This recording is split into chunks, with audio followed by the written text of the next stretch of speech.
Hopefully you took note there of what not to donate. I think that's a good little tip there. How about the casserole sitting here? And Julie Findlay with me again, mom in the know. Everyone, this used to be full, and then you added to it from the ones that you had in, because then it depleted, and you put these right in the minestrone. And they're full of vegetables. And they're full of vegetables. Yeah, you can throw any vegetable in there, any vegetable, and mix it together, and you're good. Heads up, these are really good cold, too. And another easy recipe is, let's call it Company's Coming Casserole. Company's Coming Casserole. So you're getting your protein in, you've got your tuna, you can replace that with salmon, whatever canned meat that you do have, and we're going to start layering. So you want to have your pasta cooked already.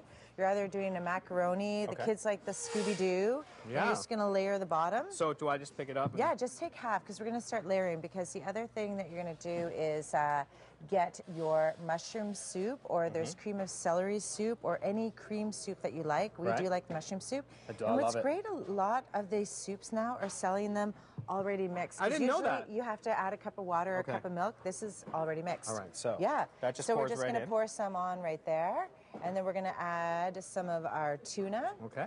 So like half again? Or exactly, because you're just going to layer the dish. So you're just going to have the oven preheated at 350. Do you like my sprinkling efforts? I do like your sprinkling. That's nicer than what I would have done, for sure.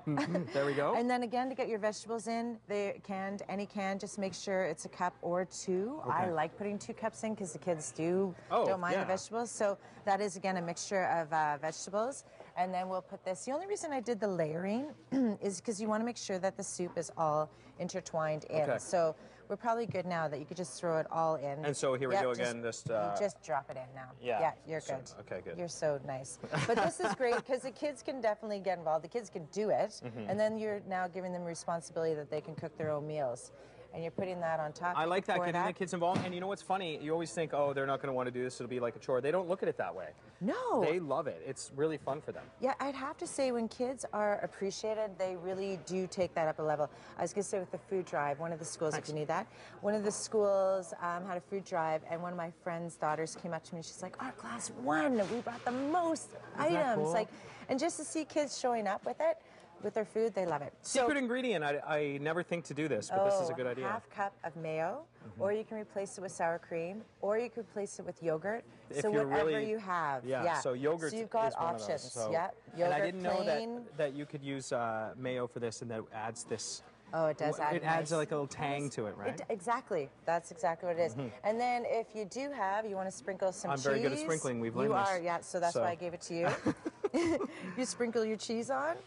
And I'm going to add a little bit of salt and pepper, or any herbs. Like if you have any herbs in your pantry, throw them in. Just add a little bit of flavor. Some Italian herbs would be nice. For the cheese, you want to make sure everybody, when you give someone a portion of this, everyone gets a little cheese. Yes, it's true. The sprinkling is important here. And then the last I'll let you sprinkle again is just your breadcrumbs. So you're going to bake it for about a half an hour until everything's cooked. It shouldn't be more than a half an hour. This allows it to brown on top? Exactly. And then turn it on broil for the last few minutes, and it'll brown it on top. And you've got your casserole. Look at that. It's coming. Yeah.